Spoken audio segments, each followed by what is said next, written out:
On passe maintenant à un autre sujet et on accueille Pierre-Alexis Ciavaldini, j'espère que je prononce correctement, qui est étudiant et entrepreneur à l'école 42 et qui va nous expliquer comment on pourrait réinventer la French Tech par la blockchain.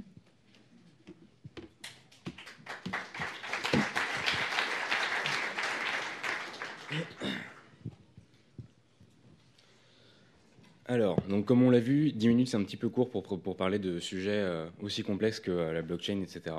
Donc je vais essayer d'aller assez vite sans perdre personne. Donc c'est un secret pour personne, les robots sont de plus en plus performants et prennent de plus en plus de place dans les chaînes de production.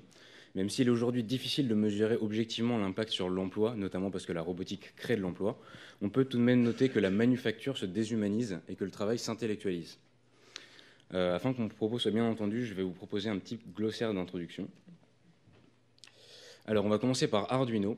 Donc, c'est une carte qui a été créée en 2005, une petite carte électronique qui permet de faire le lien entre le monde virtuel et le monde réel. Il s'agit simplement d'un processeur programmable par USB avec des connecteurs pour relier des senseurs et des effecteurs. Donc, par exemple, ici, c'est un exemple qui peut être simplement on envoie un SMS à l'Arduino et elle déverrouille la porte de chez soi. L'Arduino a été l'étincelle qui a mis le feu à la culture maker et elle a notamment démocratisé les imprimantes 3D, la robotique grand public et les drones. Alors, les makers faire. Le mouvement des makers, c'est basé sur un courant de pensée, en fait, qui est basé sur apprendre à faire par soi-même, partager les connaissances pour augmenter le niveau global de connaissances, ouvrir et réparer ses objets, l'accomplissement personnel et la découverte par l'intersection des domaines normalement séparés. Les deux dernières plus grandes Maker Faire, pour vous donner un ordre d'idée de ce que ça représente, ont accueilli 100 000 personnes à Bay Area aux États-Unis et à Shenzhen en Chine, qui est la capitale mondiale de fabrication d'électronique. Et c'est d'ailleurs à Shenzhen que se tiendra Fab 12, la réunion des penseurs du mouvement Maker. Alors ensuite, je vais vous parler des fabriques. Donc une fabrique, c'est un établissement d'importance moyenne, à caractère artisanal ou industriel, dans lequel on fabrique des produits de consommation à partir de matières premières. Ça peut être des outils, des vêtements, des meubles, des produits alimentaires, etc. Et si je vous fais cette définition, c'est parce que je vais utiliser ce mot-là pour parler des makerspaces, des hackerspaces, des fab labs, des tech shops, des artisans et des usines. Ensuite, quelque chose de très important, comme ça a été stipulé dans l'introduction, c'est l'open source. Donc open source, en gros, ça veut dire que les plans d'origine ou les sources sont accessibles et modifiables. Alors, comment peut-on gagner de l'argent avec l'open source, me direz-vous, si n'importe qui peut voler mon innovation? Ça, c'est toujours la grande question. Pire encore, qu'est-ce qui se passe si cette personne améliore mes plans et que son produit est mieux que le mien? Alors là, c'est vraiment pas cool. Donc on viendra sur ces problématiques-là un tout petit peu plus tard, mais pour l'heure, laissez-moi juste vous introduire le concept de stigmergie. Donc dans un système d'acteurs, la stigmergie est le fait que la trace laissée par un individu influence d'autres acteurs ou ce même acteur plus tard. Donc si on prend l'exemple des fourmis, deux fourmis qui laissent une trace de phéromone jusqu'à la source de nourriture peuvent permettre à une colonie de survivre pendant des jours. L'open source fondamentalement est stigmergique dans la mesure où les innovations qui se combinent produisent plus d'innovations. Alors la blockchain, je vais revenir dessus quand même un petit instant. Pour moi, c'est un registre daté global, c'est-à-dire que je l'appelle aussi la cryptothèque. C'est un historique certifié par consensus informatique de toutes les transactions d'un réseau. Donc on peut y stocker des transactions financières, comme on l'a dit, aussi des tokens, ça on va y revenir, des programmes. Donc c'est quoi la blockchain? Finalement, c'est juste le nom de la structure de données, c'est une chaîne de blocs. Donc là, on le voit par exemple sur l'image. Mettons que le réseau Bitcoin ait un block time de 10 minutes. Qu'est-ce que ça veut dire? Ça veut dire que toutes les 10 minutes, un nouveau bloc est créé pour accueillir toutes les nouvelles transactions. Et tout le monde, enfin les participants, comme on l'a dit, disposent de sa propre copie du registre, de manière qu'il est impossible de falsifier ce registre. Les smart contracts, c'est le nom des programmes qu'on met à l'intérieur d'une blockchain. Donc pourquoi on ne dit pas simplement un programme? Parce qu'il reste inactif, simplement présent sur la blockchain, tant qu'il n'est pas activé. Donc pour l'activer, on lui envoie de l'argent. Et en fait, il consiste en une nouvelle manière d'aborder la programmation orientée blockchain. Ça, on reviendra dessus aussi un peu plus tard. Le smart contract qui a de l'argent peut déclencher en chaîne d'autres contrats, payer des comptes, vendre des biens à travers les tokens, ou même administrer toute une société. C'est ce dont on parlait avec les DAO. Alors ensuite, je vais vous parler d'un format de fichier, Blueprint. Donc c'est un format de fichier open source qu'on développe actuellement. Une blueprint, c'est un genre de fichier zip qui contient tous les fichiers pour construire un objet. Donc des fichiers de découpe, d'impression 3D, des cartes électroniques, des programmes, le processus de fabrication de montage et la documentation. La blueprint, car elle est stockée sur la blockchain, agit comme un brevet.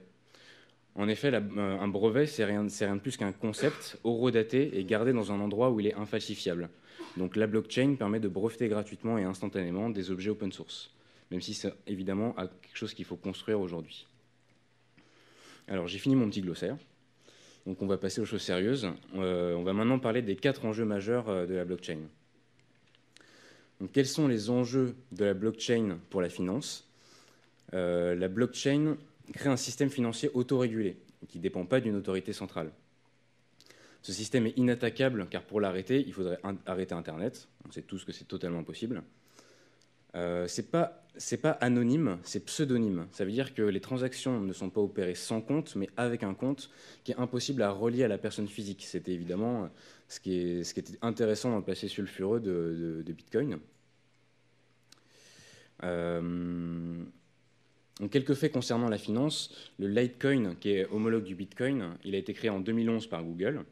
Nasdaq a annoncé l'an dernier à Las Vegas le lancement de sa plateforme Link, qui se veut être la plus grande place de marché de la technologie blockchain. C'est à travers cette plateforme qu'ils ont réalisé leurs premières transactions sur le réseau. Visa, dans son rapport sur 2015, a annoncé que l'industrie allait devoir vivre avec la blockchain et que ce n'était plus une question de choix. 1000 distributeurs de Bitcoin vont être installés en Grèce en 2016. Et $1 milliard a été investi par les grands acteurs dans la technologie blockchain. Donc c'est vraiment une réalité au niveau de la finance aujourd'hui. Alors, quel type de services émergent de la blockchain ? Il y a les services de notariat, prouver l'antériorité, les brevets, les enveloppes solo, le mariage. Il y a des gens qui sont mariés sur la blockchain aujourd'hui. Enfin, pas aujourd'hui, mais il y a très peu de temps. La gestion des tokens, qui peut être soit vue sous la forme de vente de biens ou de certification, comme on en a parlé avec les écoles qui proposent des certificats ou des diplômes sur la blockchain. Blockchain as a Service par Microsoft Azure pour les entreprises qui font encore tourner Windows Server. Pardon pour la blague. Salariat en tant que service, par exemple avec Bitwage qui permet de salarier en Bitcoin. Et là, c'est là que la notion de smart contract peut prendre un certain sens aussi. Alors, le logiciel. Si on parle logiciel sur la blockchain ou smart contract, on doit parler de programmation orientée blockchain, donc BOP en anglais. Pour ceux qui connaissent un peu la programmation, c'est le concept de programmation orientée objet devrait vous parler. Pour les autres, il faut juste savoir qu'il y a différents paradigmes qui existent dans la programmation et la blockchain en crée un nouveau. En effet, le code stocké sur la blockchain est exécuté lorsqu'on lui envoie de l'argent. C'est les smart contracts, c'est le paiement à l'exécution. Et ça n'a pas l'air si impressionnant comme ça, mais en fait, c'est la porte vers un nouveau monde pour les logiciels qui ne sont pas vendus, mais dont on paye simplement l'exécution distante et décentralisée. C'est une sorte de cloudification du code, même si ça veut un peu rien dire. Mais en tout cas, ça a le potentiel de laisser la publicité enfermée dans le XXe siècle. Et ça, c'est vraiment bien. Alors, les produits. Imaginez un monde où on conçoit à l'échelle planétaire et où on fabrique localement partout où se situe le besoin. Des designers de Manhattan et de Tokyo coélaborent un produit avec vous à Paris, la propriété intellectuelle de chacun étant rigoureusement suivie sans que vous n'ayez rien à faire. Une fois le produit conçu, votre travail est terminé. D'autres personnes s'occuperont de fabriquer votre produit à Séoul ou à Marseille en fonction de qui achète votre produit. Lorsque votre produit est vendu, votre part de propriété intellectuelle vous revient instantanément. Imaginez maintenant que quelqu'un d'autre décide d'améliorer votre produit, ce dont on parlait tout à l'heure, en le modifiant de 5%, et il fait exploser les ventes. Et en fait, c'est plutôt chic, parce que vous êtes rémunéré à la hauteur de votre participation sur ce produit, et donc vous gagnez plus d'argent, grâce à cette personne qui a modifié votre produit original. Donc cette proposition, elle est basée sur une idée d'ensemble. La conception communautaire globale, c'est ce que vous faites avec les designers qui ont un intérêt commun avec vous, qui peuvent être n'importe où dans le monde. Et la production collaborative locale, c'est la fabrication à la demande par des fabriques proches de l'acheteur.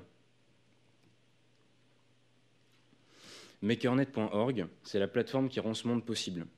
C'est une plateforme donc, qui permet à des personnes qualifiées de fabriquer des produits créés par des communautés en rémunérant la fabrication et la propriété intellectuelle.